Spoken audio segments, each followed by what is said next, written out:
बिस्मिल्लाहिर्रहमानिर्रहीम अस्सलाम वालेकुम। मैं हूं शेफ़ ज़हीर और आप देख रहे हैं ज़हीर कुकिंग सीक्रेट्स।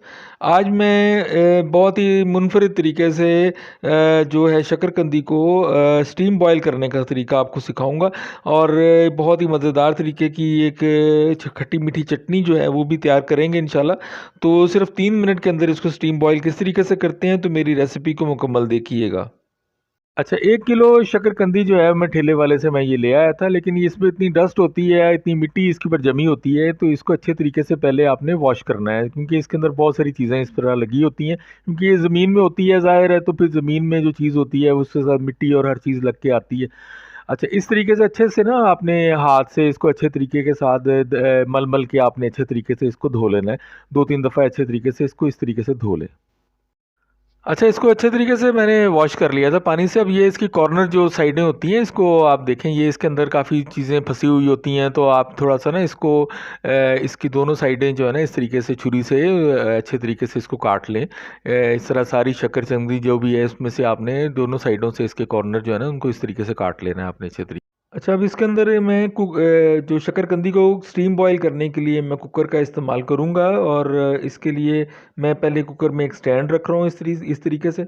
अगर आपके पास कढ़ाई है तो आप कढ़ाई भी इसमें भी इस तरीके से स्टैंड रख के यही प्रोसेस कर सकते हैं। अब ये स्टैंड तकरीबन 2-3 इंच ऊंचा है इसके तले से और इसके अंदर मैं अब 2 ग्लास पानी के ऐड कर रहा हूँ, लेकिन पानी जो है वो स्टैंड से नीचे रहना चाहिए, स्टैंड के ऊपर नहीं आना चाहिए।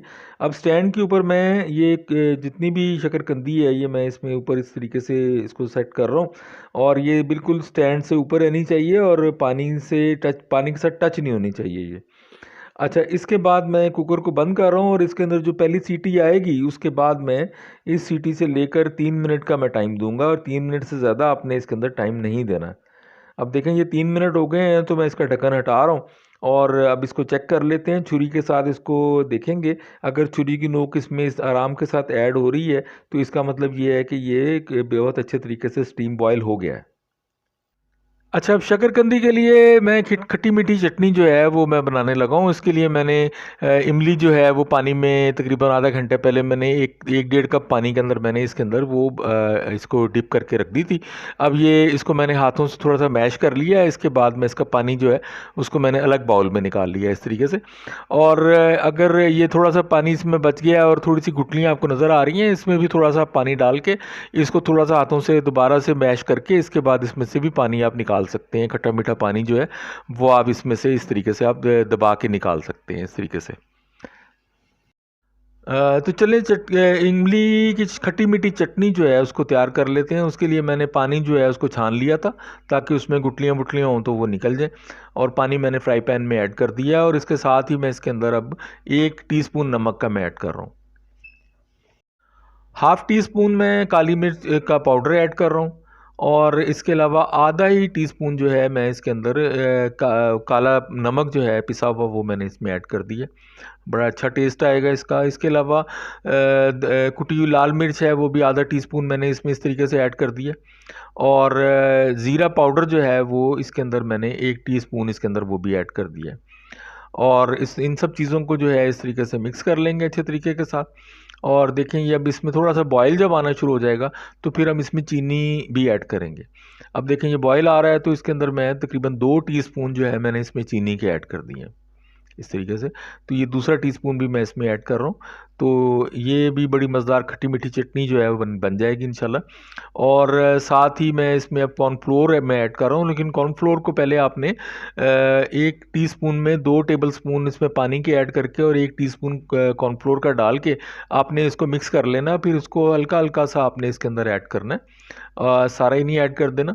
बस थोड़ा थोड़ा देखेंगे जहाँ पर आपको लगे कि ये थोड़ा सा गाढ़ा हो रहा है, जितनी आपको इसमें गाढ़ा महसूस हो वहाँ पर आपने इसको छोड़ देना है और उसको पका लेना अच्छे तरीके के साथ। ये मिक्स कर लें इस तरीके से। अब देखें ये माशाल्लाह मुझे इस हिसाब से ये थोड़ा सा मैंने कॉर्नफ्लोर डाला है तो मुझे लगता है कि ये इतना ही काफ़ी है। तकरीबन कोई आधा टीस्पून या 1 टीस्पून के करीब मैंने इसमें कॉर्नफ्लोर का मैंने ये डाला था और अब ये इस तरीके से ये इसमें गाढ़ापन आ गया और इतना ही गाढ़ापन होना चाहिए, इससे ज़्यादा नहीं होना चाहिए। अब देखें ये जो इसके अलावा मैंने जो अब शकरकंदी निकाल ली थी बाहर, अब ठंडी हो गई है। अब इसके ऊपर से छिलका बहुत आराम से और आसानी के साथ जो है मैं इस तरीके से उतार रहा हूँ। और इस तरह से आप छिलका इसको उतार लें और बड़ी आसानी के साथ ये देखें सारा ये छिलका जो है आसानी के साथ ये उतर रहा है।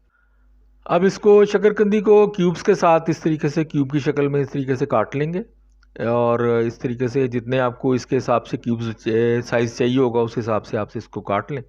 अब इसको डिश आउट मैंने कर लिया है और इसके ऊपर मैंने जो चाट मसाला है वो मैंने इसमें ऐड कर दिया। एक दो चुटकियाँ चाट मसाले की एक प्लेट में मैंने ऐड की हैं। इसके बाद मैंने जो खट्टी मीठी चटनी थी वो ठंडी हो गई थी, वो अब मैं इसके अंदर वो मैं ऐड कर रहा हूँ। इसके ऊपर इमली की चटनी जो है वो 2-3 चम्मच मैंने इसमें ऐड कर दी है। इस तरह से ये देखें कि बहुत ही ज़बरदस्त माशाल्लाह बन के ये चटनी तैयार हुई है। और साथ ही इसके ऊपर मैं हल्का सा मैंने हरी मिर्च थी वो मैंने बारीक बारीक काटी हुई थी, वो इसके ऊपर इस तरीके से मैं हरी मिर्च जो है वो मैं इसमें इसके ऊपर ऐड कर रहा हूँ इस तरह से। तो ये बहुत ही खूबसूरत, दिखने में भी बहुत खूबसूरत हो गया और खाने में तो उससे भी लाजवाब हो जाएगा इंशाल्लाह। ये देखें माशाल्लाह ये जो शकरकंदी जो है ये बन के बहुत ज़बरदस्त बन के तैयार हो गई है और खाने में भी बहुत मज़ेदार है। और चटनी जब बनाई गई है वो उससे तो इसका जो टेस्ट है वो दुबाला हो जाता है, बहुत ही ज़बरदस्त हो जाता है। तो इस तरह से आप घर के अंदर बहुत आसानी के साथ साफ़ सुथरे तरीके के साथ शकरकंदी जो है और उसकी खट्टी मीठी चटनी जो है वो आप आसानी के साथ बना सकते हैं इस तरह से। अगर मेरी रेसिपी आपको पसंद आई है तो मेरी वीडियो को आप लाइक कीजिएगा, इसको अपने दोस्तों में फैमिली में शेयर ज़रूर कीजिएगा और सब्सक्राइब भी कीजिएगा। और सब्सक्राइब जब करें तो साथ ही आप बेल आइकॉन का बटन भी दबाइएगा ताकि जो भी मैं वीडियो नई से नई अपलोड करता हूँ उसका नोटिफिकेशन आपको मिल जाया करे और आपको मेरी वीडियो को सर्च ना करना पड़े। तो इंशाल्लाह बहुत ही मज़ेदार और डिफरेंट स्टाइल की और झटपट तैयार होने वाली रेसिपीज़ मैं लेकर हाज़िर होता रहता हूँ। तो इंशाल्लाह मिलते हैं नई और बेहतरीन और ज़बरदस्त रेसिपीज़ के साथ। तो अपने शेफ़ ज़हीर को इजाज़त दें। अस्सलामु अलैकुम।